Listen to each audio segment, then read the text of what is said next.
ఎన్ని ఉన్నాయి 200 all casting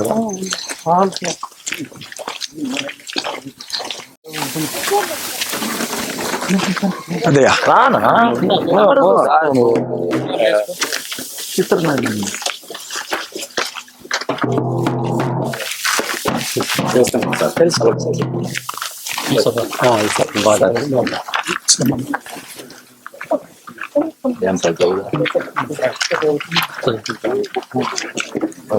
రామప్పనా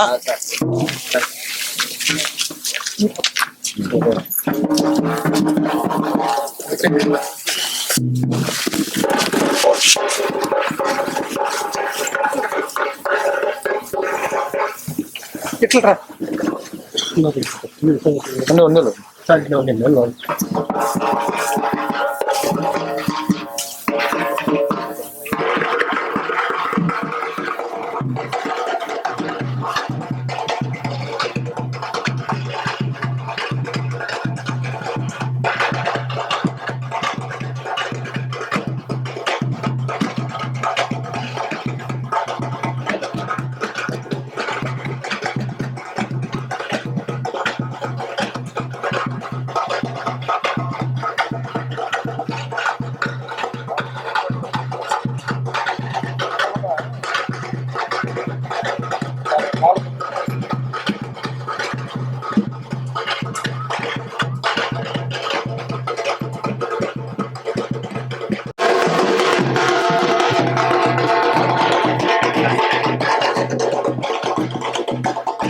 ఏనుగులు దాన్ని ఇంకా ఇంకెంతమంది ఈ పొలంనేరులో సావల్ల.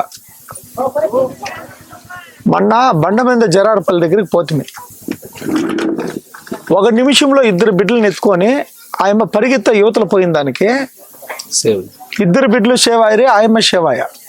అప్పుడికే ఇంతలా ఓ దిమ్మె కాలు మీద వచ్చి పడిపోయింది. కుంటుకొని 2 బిడ్డలను ఎత్తుకొని బయట పరిగెత్త వెళ్ళిపోయా. వాళ్ళ మొగుడు బతికిపోయా. లేకపోయింటే ఏనుగు ఆడే వచ్చి బండ మీద జరారపల్లిలో చంపేసిండాలి. వెళ్ళిపోయినారు. మేము పోతుమి మాట్లాడుతుమి ఇచ్చేస్తుమి.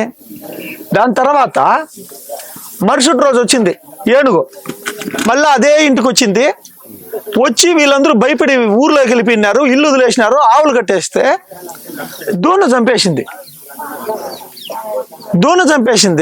ఇప్పుడు వీళ్ళుంటే వీళ్ళని చంపేసిండు. ఇంక ఎంతమంది చచ్చిపోవాలి ఈ పరిస్థితికి? ఇంకెప్పుడు బాగుపడేది? దీన్ని రాజకీయం జైల్లోనో లేకపోతే ఇంకోటి జైల్లోనో మేము రాలా. అమర్నాథ్ రెడ్డి అన్న అసెంబ్లీలో పోయి అదే పనిగా ఏనుగుల గురించి ప్రస్తావన చేసినాడు. సార్ ఇట్లా వచ్చేసిందని ఏనుగులు వచ్చి పడతా ఉన్నాయి మా పొలంనేరులో, తప్పకుండా దీనికి అరికెట్టాలని చెప్పని ఆయన అదే పనిగా అసెంబ్లీలో గొంతు ఎత్తినాడు. చెప్పలేదంటే చెప్పినాడు. ఆయన ధర్మం ఆయన పాటించినాడు. సరే నిధులు లేదు అంటే ఫారెస్ట్ డిపార్ట్మెంట్ ఇంకా రోడ్డు పోయింది, ఎక్స్ప్రెస్ హైవే, దాని నిధులు కూడా ఆల్రెడీ ఉన్నాయి, యాక్షన్ తీసుకోండి అని చెప్పినాడు. ఫారెస్ట్ డిపార్ట్మెంట్ ఫారెస్ట్ ఈయన ప్రెసిడెంట్ ఎవరు ఉంటే వచ్చేసిందన్న ఫారెస్ట్ కి పవన్ కళ్యాణ్ గారు మినిస్టర్. ఫారెస్ట్ మినిస్టర్ ఎవరు? పవన్ కళ్యాణ్ గారు. స్పందించినారా? ఎమ్మెల్యేగా ఆయన డ్యూటీ ఆయన చేసినాడు. ఒక చంద్రబాబు నాయుడు గారు కానీ అటవీ శాఖ మంత్రి కానీ ఎవరైనా సరే స్పందించినారా? సరే ఆయా మీరు అసెంబ్లీలో లేవనెత్తిన దానికి మేము పలానా రోజు కట్టడి చేస్తాము, మీ ఊర్లో ఏనుగులు పడకుండా మేము కట్టడి చేస్తామనే ఒక పాయింట్ ఎవరన్నా చెప్పినారా? సరే ఓకే, ఇప్పటికైనా ఓకే, ఒక ప్రాణం పోయింది ఓకే. 5 లక్షలు ఇస్తారో 10 లక్షలు ఇస్తారో? 5 లక్షలు 10 లక్షలు. ఇప్పుడు నిన్న కూడా చాలా బాధాకరమైన విషయం. దీన్ని రాజకీయం చేయాలనేది అంచిత్ లేదు మాకు. దయచేసి దీన్ని వేరే విధంగా ఎవరు తీసుకోవద్దండి. ఈ పొలంనేరులో ఏనుగులు బెడద లేకుండా ఉండేదానికి అదే ఒక టెర్రరిస్ట్ వచ్చి చంపేసింటి అడవిల్లో. ఈ వరకు ఎవరు వచ్చిండ్రు? ప్రధానమంత్రి వచ్చేసింటి ఇటుకి. అంటే టెర్రరిస్ట్ చంపితేనే నా సాగు పోయేది, ఏనుగులు చంపితే లేదా? ఏనుగుల్ని టెర్రరిస్టుల లెక్క మనం ఎందుకు భావించకూడదు? అంటే టెర్రరిస్ట్ చంపితే మాత్రం మొత్తం వచ్చి వాళ్ళ అడవుల్లో దాక్కున్న పడేసిందివా? టెర్రరిస్ట్ అనేవన్నీ పట్టిందివా లేదా సార్? బట్ ఏనుగు మాత్రం చంపిందంటే, ఏనుగు చంపిందంటే మాత్రం ఏమి ఎందుకు? అరే జనాలకు ప్రాణహాని కల్పిస్తూ ఉన్నాయి ఈ ఏనుగులు, చంపేస్తూ ఉన్నాయి, ఊర్లోకి వచ్చి చంపుతూ ఉన్నాయి, ఆవులను చంపేస్తూ ఉన్నాయి, పంట పొలాలంతా నాశనం చేస్తూ ఉన్నాయి. ఉంటే ఎన్ని ఉన్నాయప్ప మన పొలంనేరులో? ఎన్ని? ఒక 10,000 ఏనుగులు ఉన్నాయా? ఒక 1000 ఏనుగులు ఉన్నాయా? లేదు లేదు 1000 100 ఒక 100 ఏనుగులు ఉంటాయా? ఈ 100 ఏనుగుల్ని ఈ రోజు చంద్రబాబు నాయుడు గారు కానీ ఆదేశిస్తే, అటవీ శాఖ మంత్రి పవన్ కళ్యాణ్ గారు కానీ ఆదేశిస్తే, ఈ 100 ఏనుగులు పొలంనేరులో ఏడున్నాయని పట్టే కుదరదా? పొలంనేరు అడవుల్లో పోయి పట్టే కుదరదా?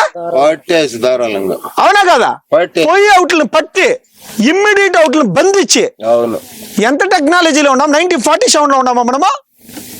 ఇమ్మీడియట్ ఏనుగులను బంధించి ఒక దగ్గర వేసి, ఏమప్పా అవుట్లకు కనీసం తినేదానికి తిండి పెట్టలేని పరిస్థితిలో ఉండదా గవర్నమెంట్?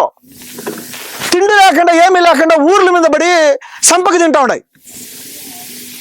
ఆయన అదే పనిగా చెప్పినాడు అసెంబ్లీలో, నిన్న మొత్తుకుంటా ఉన్నాడు వీడియోలో. ఎంత బాధ అవుతుందో ఆయనకు తెలుసు. ఒక వ్యక్తిగా గెలిచినప్పుడు ఆయన ధర్మం ఆయన మొత్తుకుంటా ఉన్నాడు. దీన్ని ఆచరణలోకి తీసుకొని రాకపోతే ఒక ఫారెస్ట్ అధికారికి దీనికి కంప్లీట్ బాధ్యత వహించాల్సింది మన పవన్ కళ్యాణ్ గారు. అవును సార్. రెండో బాధ్యత వహించాల్సింది నారా చంద్రబాబు నాయుడు గారు. అవునవును. పక్క నియోజకవర్గం కాదా అయింది? అక్కడ ఏనుగులు పెడద లేదా? ఉండదు. ఇక్కడ ఏనుగు పెడద లేదా? చిత్తూరు జిల్లాలో ఏనుగులు పెడద లేదా? ఇంకెన్ని ప్రాణాలు పోవాలండి? దయచేసి పవన్ కళ్యాణ్ గారు మీకు చేతులెత్తి నమస్కరిస్తా ఉన్నాను. అసెంబ్లీలో అమర్నాథ్ రెడ్డి గారు వాయిస్ మీకు వినపడకపోయినొచ్చు. ఈ రోజు ఒక సావు దగ్గర ఇంకా ఇంతమంది ప్రజల ముందర పవన్ కళ్యాణ్ గారిని సూటిగా ప్రశ్నిస్తా ఉన్నామండి. దయచేసి చిత్తూరు జిల్లాలో చంద్రబాబు నాయుడు గారు ఉండే నియోజకవర్గంలో ఈ రోజు వచ్చేసిందనా ఇంత ప్రాబ్లం జరుగుతా ఉంది. ఏనుగులు బెడదుండాది, ప్రాణాలతో భయపడి చేస్తా ఉన్నారు. ఇప్పుడు మీరు పోయాకైతుందా ఆ పొలాల దగ్గర యాడ ఏనుగులు వస్తుందో చిన్న బిడ్డలు భయంతో బతికే పరిస్థితుల్లో ఉన్నాం సార్. రాత్రి అంతా కూడా వచ్చాడు సార్ ఊరు పక్కల లెక్క. రాత్రి అంతా వచ్చినాయా? బోర్లంతా పెరిగినాయి సార్. రాత్రి అంతా కూడా వచ్చినాయి. ఒకటిన్నరకు 2 కూతలు విన్నారు. 3 గంటలకే వీటికే వెళ్ళిపడిచింది మాకు. వీటికే పడిచింది కూతలు. అదే ఏనుగే సార్ 2 కోతలు వినిపించింది సార్. పుల్లుతో కూడా ఒక రోజు పుల్లు కూడా ఉన్నాయా? ఉండాలి. చూసినారా? కాదు ఆవులు మేకలు తినేస్తా ఉన్నాయి సార్. తినేస్తా ఉందా? ప్రతి దేని వల్ల అడవుల్లో కావాలంటే దయచేసి ఇవి అడవులుగా లేవు. ముందు అడవుల్లో కుండే, ఇప్పుడు అడవుల్లో పుండి లేదు, కాయ లేదు, తినేదానికి ఆహారం లేదు, కుంటల్లో నీళ్ళు లేవు. అడవులంతా పరుగులు పోయినాయి. ఇప్పుడు అడవుల్లోకి లేవు ఇవి. మన ఊరికి అడివడి అంటాం కానీ అడవులు కాదు అవి, ఊరికే ఉన్నాయి. ఆడ ఆహారం లేకుండా వచ్చి ఊర్ల మీద పడుతున్నాయి. మొత్తం బేల్ చెట్లు ఉన్నాయా గానీ అడవుల్లో అంతే కోతలు ఉన్నాయి. అంతే కాబట్టి ఏనుగులు గాని మృగాలు గాని ఊర్లోకి వచ్చి పడుతున్నాయి. కోతులు ఎప్పుడన్నా ఊర్లో పడింది చూసినామా ఆ కాలంలో? మా ఊర్లో 24 గంటలు ఉన్నాయి. ఇప్పుడు 24 గంటలు పడినాయి. అవును సార్. పంటలు చేయాల్సిన పనే లేదు. అన్ని జంతువులతోనూ నష్టము. అభివృద్ధిమే గాని రైతులు ముఖ్యం కాదు. ప్రభుత్వం ప్రస్తుతానికి రైతాంగం అంతా శనక్కాయ విరమించుకునేది. శనక్కాయ పంటకే పోయలే. మామూలుగా మా ఊర్లో సుమారు 1000 మూటల కాయ పండిస్తా ఉంటారు శనక్కాయ. మా ఊర్లో 1000 మూటలు. ఈ పొద్దు ఒక్క మూట లేదు. ఏమింటే ఈ జీవాలతో బాధ ఏం చేసి రావడమో 30 తొక్కేయడం, రావడమో 30 తొక్కేయడం అంటే ఏనుగులు. ఇది వీటి వల్ల ఈ పక్కన ఫారెస్ట్ ఏరియాలు ఆనుకొని ఇంక వేరే విలేజ్ లేదు. ఇప్పుడు వెంగమారపల్లి కావచ్చు, కుప్పనపల్లి, కడతట్లపల్లి, ఇదంతా ఫారెస్ట్ కి అనుబంధంగా ఉండే ఊర్లు. ఎండింగ్ పొలాల దగ్గరకు పోవాలంటే భయభ్రాంతులు. చెప్పితే వాళ్ళ చెల్లి తీసుకోరు సార్. ముందే మీరు పోండి, మీకు ఎలా మీరు పోండి అంటారు. వాళ్ళు ఊర్లు దాడి ఉన్నారు. దయచేసి ప్రభుత్వ అధికారులకి మీ పాదాలకు నమస్కారం సార్. వచ్చి 5 లక్షలు 10 లక్షలు ఇస్తే అది కాదు పరిష్కారం కాదు. అది దయచేసి ఇది చాలా బాధతో రోజుచ్చి కళ్ళలో నీళ్లు పెట్టుకోకుండా మాట్లాడుతుండే ఒక విషయం ఇది. దయచేసి దీన్ని పవన్ కళ్యాణ్ గారు స్పందించి తీరాల్సిందే. ఈ చిత్తూరు జిల్లాలో ఏనుగుల్ని అరికట్టేదానికి పవన్ కళ్యాణ్ గారు దిగి రావాల్సిందే. ఖచ్చితంగా నారా చంద్రబాబు నాయుడు గారు దిగి రావాల్సిందే. తప్పకుండా ఈ ప్రభుత్వ అధికారులు, అటవీ శాఖ అధికారులు 100కు 100 పాలు దీనికి దిగి రావాల్సిందే. దయచేసి దీన్ని రాజకీయంగా కాకుండా దీన్ని దయచేసి వచ్చేసిందన ఒక మానవత దృష్టితోటి మీరందరూ ఆలోచన చేయాలని చెప్పి మనస్ఫూర్తిగా కోరుకుంటా ఉన్నాను సార్. దయచేసి మీ పాదాలకు నమస్కారం అండి. ఫారెస్ట్ అధికారులకి, ఫారెస్ట్ మినిస్టర్ పవన్ కళ్యాణ్ గారికి ఈ చిత్తూరు జిల్లాలో ఏనుగులు, కోతులు, పులులు, అడవి పందులు పంటలు కూడా చేసుకొని కన్నా ఉన్నాయి, బతకలేని పరిస్థితుల్లో వచ్చేసిన పెట్టినాయి. దయచేసి దీన్ని స్పందించాలని చెప్పి మనస్ఫూర్తిగా ఘోషిస్తూ రోజిస్తూ ఒక శవాన్ని పక్కన పెట్టుకొని మాట్లాడుతూ ఉండేదండి. దయచేసి దీని గురించి అమర్నాథ్ రెడ్డి అన్న గారు ఏదైతే అసెంబ్లీలో వాయిస్ ఎత్తినారో ఆ వాయిస్ కి ప్రతిస్పందించండి, మీరు అమలు చేయండి మీరు. ఆయన అంతకంటే ఏం చేయాలి, సొల్యూషన్ కూడా చెప్పినాడు. ఆల్రెడీ డబ్బు ఉంది అకౌంట్ లో మురుగుతా ఉంది. ఇంకెప్పుడు యాక్షన్ తీసుకుంటారండి మీరు? ఇంకెప్పుడు యాక్షన్ తీసుకుంటారు? దీని గురించి పవన్ కళ్యాణ్ గారు మాట్లాడాలా, నారా చంద్రబాబు నాయుడు గారు మాట్లాడాలా. దీన్ని ఒక ఉద్యమంగా రైతులందరూ తీసుకోవాల్సిన పరిస్థితి ఉంది. శాశ్వత పరిష్కారం కల్పించాలా. కస్టడీ 10 లక్షలు ఇచ్చినారు, 5 లక్షలు ఇచ్చినారు కాదు, 10 లక్షలు 5 లక్షలు అది ఆటోమేటిక్ గా వచ్చేది, అది కాదు. ప్రాణం పోనీకుండా కాపాడాలా. దీనికి ఏం చర్యలు తీసుకుంటారు? దీని గురించి ప్రెస్ మీట్ పెట్టాలా, దీని గురించి మాట్లాడాలా. ఏం పెద్దయ్యా మాట్లాడాలా లేదా? దీని గురించి ప్రెస్ మీట్ పెట్టాలా లేదా? అవునా కదప్పా? దయచేసి అమర్నాథ్ రెడ్డి గారు ఇచ్చిండే దీనికి అసెంబ్లీలో చంద్రబాబు నాయుడు గారు, పవన్ కళ్యాణ్ గారు దీని గురించి ప్రెస్ మీట్ పెట్టి మాట్లాడాలా. చిత్తూరు జిల్లాలో, ఉమ్మడి చిత్తూరు జిల్లాలో ఏనుగులు బెడదుంది, దీన్ని తీర్చల్లా. దీనికి మీరు సొల్యూషన్ ఏమిస్తారనేది తక్షణమే మీరు రెస్పాండ్ కావాలా. రెస్పాండ్ కాకపోతే ప్రతి ఊరు వాడ ఒకటి మీరు రెస్పాండ్ అయ్యేంత వరకు వదిలిపెట్టే ప్రసక్తి లేదు. ఏమప్పా? అది సీఎం గానీ, డిప్యూటీ సీఎం గానీ, ఫారెస్ట్ మినిస్టర్ గానీ, ఎవరైనా గానీ, ఎమ్మెల్యేగా ఆయన వంతు ఆయన బాధపడతా ఉన్నాడు, బాధపడినాడు. ఆయన అసెంబ్లీలో వచ్చేసి మొత్తుకున్నాడు. ఇంకా దానికంటే ఇంకేం చేయాలి ఎమ్మెల్యేగా? నేను ఒక కాంగ్రెస్ పార్టీగా అమర్నాథ్ రెడ్డి అన్న గారి గురించి మాట్లాడుతా ఉన్నానంటే ఆయన దీని గురించి బాధపడినాడు కాబట్టి మాట్లాడుతా ఉన్నానండి. రాజకీయం చేయాలనుకోలేదు, ఓట్ల గురించి రాలేదు. జనాలు వచ్చేసిందన్న చచ్చిపోతా ఉన్నప్పుడు అందరూ ఒకటి కావాలి కదా. ఇంకేమిటి పార్టీలు ఉండేది?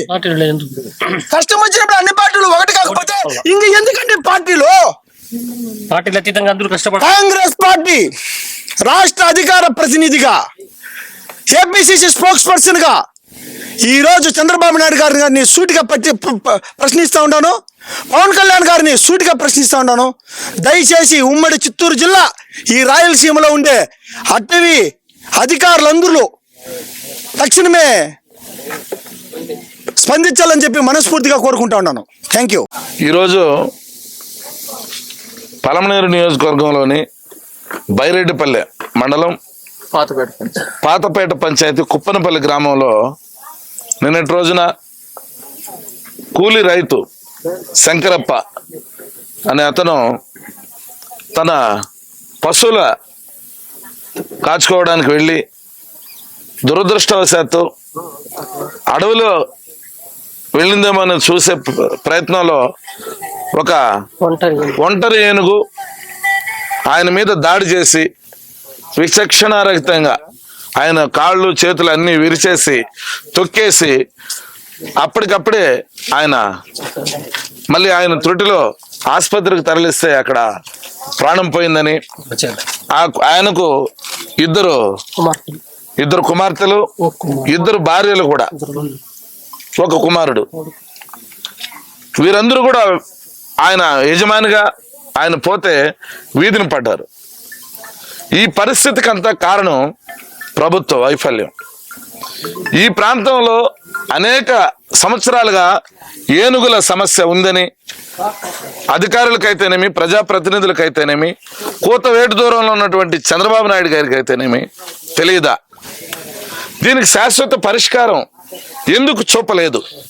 స్థానికంగా ఉన్న ఎమ్మెల్యే అన్నిసార్లు అధికార దృష్టికి తీసుకొని పోతే అధికారంలో ఉన్నటువంటి మీరు ఒక డిప్యూటీ సీఎంగా, ఫారెస్ట్ మినిస్టర్గా పవన్ కళ్యాణ్ గారు కానీ, చంద్రబాబు నాయుడు గారు కానీ ఎందుకు చర్యలకు ఉపక్రమించలేదనేసి ఈ సందర్భంగా జిల్లా కాంగ్రెస్ అధ్యక్షుడిగా సూటిగా ప్రభుత్వాన్ని ప్రశ్నిస్తా ఉన్నాం. దీనికి ప్రజలు ప్రాణ నష్టం జరుగుతూ ఉంటే, ఆస్తి నష్టం జరుగుతూ ఉందని తెలిసినా వారు రాని పంటలతో తృప్తి పడుతూ పోతా ఉన్నారు వ్యవసాయం చేసుకుంటా. ఇప్పుడు ప్రాణ నష్టానికి వస్తే వారు ఎలా బతకాలి, మిగతా వాళ్ళ పరిస్థితి ఏంది? ఈ భయానికి పంటలు వదులుకొని ఇళ్ళకే పరిమితం అయ్యాల్సిన పరిస్థితి ఉంది. 5 సంవత్సరాలు అయ్యి సార్ పంటలు చేసి. పంటలు చేసి 5 సంవత్సరాలు అయితే రైతులు ఎలా కోలుకోవాలా? వాళ్ళ అప్పుల పాలు కారా? వాళ్ళ పిల్లలు ఎలా చదువుకోవాలా? వాళ్ళ అభివృద్ధికి మనం బాటలు ఏమి వేసినట్టు? కాబట్టి ప్రభుత్వం జీవాలు ఊరు చుట్టూ ఉన్నాయి సార్, పంట చేసే కయ్యలే కాబట్టి ప్రాబ్లం. దీనికి శాశ్వత పరిష్కారం అయితే ఆల్రెడీ ఫారెస్ట్ అధికారులతో కొంతమంది చర్చించడం కూడా జరిగింది. ఏ విధంగా శాశ్వత పరిష్కారం అంటే ఒక సోలార్ ఫెన్సింగ్ అనేది, ఒక ట్రెంచ్లు కట్టడం అనేది, ఇవన్నీ ఉంది. దీనికి ఫారెస్ట్ అధికారులు నిధులు ఉంది, అధికమైన నిధులు ఉండి కూడా దీని చర్యలు తీసుకోలేదంటే అధికారుల వైఫల్యం కాదా అనేసి ప్రత్యేకంగా ఫారెస్ట్ అధికారులకైతే ఈ ఉమ్మడి చిత్తూరు జిల్లాలో ఇలాంటి సమస్యలు అధికమైపోయినాయి. దయచేసి మీరు ఆ ప్రజాప్రతినిధుల పైన ప్రభుత్వమైన పని వేయకుండా మీరేం చర్యలు తీసుకుంటారో తక్షణమే తీసుకోవాలా, లేదంటే ఫారెస్ట్ ఆఫీసుల ముందర ఇలాంటి గ్రామాలుగా ముట్టడించి మీరు ఖచ్చితంగా బాధ్యత వహించేదాకా వదిలిపెట్టే క్వశ్చనే లేదనేసి ఈ సందర్భంగా తెలియజేస్తాను. ఒక చిన్న జింకను చంపితే ఎతకపోయి జైల్లో వేస్తారు. చిన్న ప్రాణికి ఏమైనా హాని కలిగితే ఎతకపోయి జైల్లోకి వేస్తారు. ఇప్పుడు ఒక మనిషికి జరిగింది, ఆ ఏనుగుని ఎతకపోయి జూ కట్టి జూలో పెట్టే కయ్యలేదా? ఒక ఏనుగు వచ్చేసి ప్రాణాలను తీస్తా ఉంది. ఒక పాము వచ్చేసి ఊర్లోకి వస్తేనే పట్టి కొట్టి దాని పక్కలోకి పడేస్తాం. అవునా కాదప్ప? అట్లాంటిది ఒక ఏనుగు వచ్చేసి ఊర్ల మీద పడతా ఉంది అంటే, ఏనుగులన్నీ వచ్చి ఊర్ల మీద పడతా ఉన్నాయంటే దీనికి ట్రెంచ్లు ఎన్ని లక్షలు పెట్టి దాన్ని నిలకడతారు చెప్పండి? పార్టీలకు అతీతంగా తక్షణమే చర్యలు తీసుకోవాలా? పార్టీలకు అతీతంగా తక్షణమే చర్యలు తీసుకోవాలా? పార్టీలకు అతీతంగా తక్షణమే చర్యలు తీసుకోవాలా? పులుల్ని బంధించల్లా, ఏనుగుల్ని బంధించల్లా, అడవి మృగాలన్నీ బంధించల్లా. ఇది పార్టీలకు అతీతంగా నిర్ణయం తీసుకోండి. ఇది కన్నీటితో చెప్తా ఉండేదండి. దయచేసి మినిస్టర్లు అందరూ, ఫారెస్ట్ డిపార్ట్మెంట్ అంతా అందరూ అలర్ట్ కాండి. ఇది చాలా ఉద్యమ రీతిలో పోయాక ముందుగానే మీరు అలర్ట్ అయ్యి ఈ సమస్యలను దయచేసి పరిష్కరిస్తారని చెప్పని నేను ఒక రైతు బిడ్డగా ఎన్నో కష్టాలు పడినాను కాబట్టి ఇంత దూరం వచ్చి ధైర్యంగా మాట్లాడుతూ ఉన్నాను. నాకు ఆవులు, గొడ్డు, గోదావరిని పెట్టుకున్నాను కాబట్టి నాకు ఈ కష్టం తెలుసు కాబట్టి నేను మాట్లాడుతూ ఉన్నాను. చెనిక్కాయ పంట వేసినోడిని, రాగులు వేసినోడిని, వరి పండించినోడిని, అన్ని పండించినోడిని. ఈ రోజు రాగులు లేవు, చెనిక్కాయ పంట లేదు, ఏ పంట పెట్టి చెరుకు లేదు, ఏ పంట పెట్టినా ధ్వంసం చేసి పారేస్తున్నాయి. కనీసం ఆవులు వేపుకున్నాం దేవుడు అంటే ఆ పారం గడ్డి కూడా పెరుక్కొని తినేస్తా ఉన్నాయి. ఉండే ఆవుల్ని కూడా ఏనుగులు వచ్చి తొండాలతో కొట్టి చంపేసిండే వైనాలు మన పొలం నీళ్ళు చూడలేదా? నిన్న కూడా చూడలేదా? మనుషుల్ని చంపేస్తా ఉన్నాయి. దయచేసి పేకలు కొరికేస్తాను కాబట్టి దయచేసి దీనికి ప్రతిస్పందించాలా. థ్యాంక్ యూ మా అమ్మ. దయచేసి దీన్ని వచ్చిన అధికారులు అందరితో మాట్లాడండి అమ్మా.